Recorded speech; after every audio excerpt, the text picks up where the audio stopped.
মেলাটা শুভ উদ্বোধন ডাক্তার রিয়াজ উপবিষ্ট গ্রাম উন্নয়ন কর্মকর্তাকে বিভিন্ন পর্যায়ের কর্মকর্তা জব ফেয়ার অনুষ্ঠানে অভিনন্দন ও শুভেচ্ছা জানাচ্ছি। সহযোগিতায় রেস প্রকল্প নামে একটি প্রকল্প গ্রহণ করে আজকের আমাদের সারাদিনের কর্মসূচি আমি একটু বলতে চাই। পল্লী উন্নয়ন একাডেমি ডাক্তার রিয়াজ, এই সংস্থার প্রতিষ্ঠাতা ডক্টর খন্দকার আলমগীর হোসেন,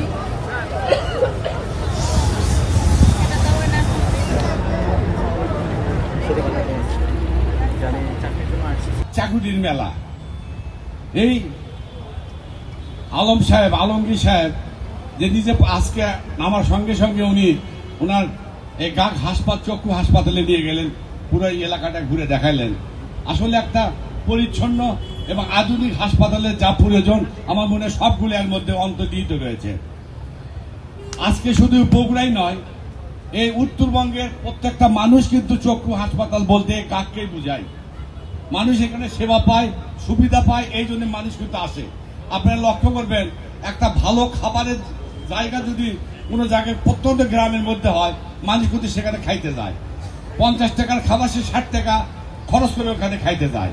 আবার যে অসুস্থ হয় সে কিন্তু যত টাকাই লাগুক, সে কিন্তু ভালো যেখানে চিকিৎসা পায় সেখানে যায়। আমরা অনেক সময় টাকা খরচ করে কিন্তু দেশের বাইরে যাই।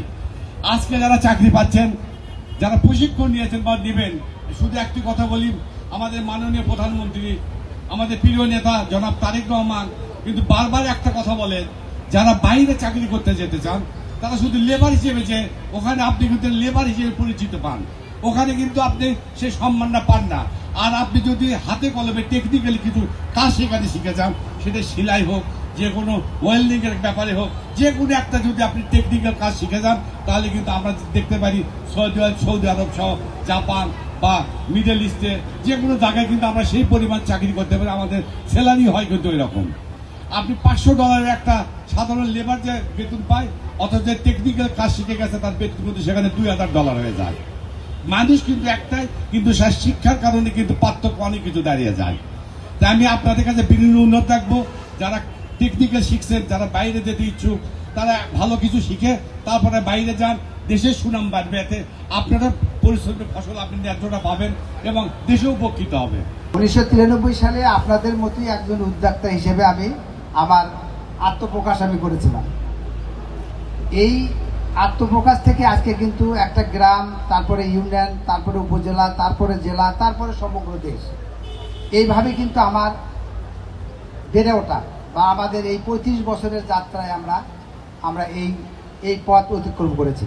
তা আমি এই জন্য আমি আপনাদের কাছেও কৃতজ্ঞ যে গাক আজকে দেখেন, যেটা ডক্টর মাহবুব বললেন, যে আমাদের কিন্তু অনেক কার্যক্রম আছে। আমাদের প্রধান কাজ হলো ক্ষুদ্র ঋণ কার্যক্রম পরিচালনা করা, তার পাশে কিন্তু আমাদের শিক্ষা এবং স্বাস্থ্য, এই দুটোকে আমরা খুবই গুরুত্ব দেই। তার তৃতীয় পর্যায়ে আছে আমাদের উদ্যোক্তা তৈরিতে, নারী ক্ষমতায়নে আমরা কাজ করে থাকি। যেমন আজকে এই প্রজেক্টে আমরা 2000-এর মতো উদ্যোক্তা তৈরি করেছি এবং আপনাদের এই উদ্যোগগুলো কিন্তু আমাদের প্রায় সফল।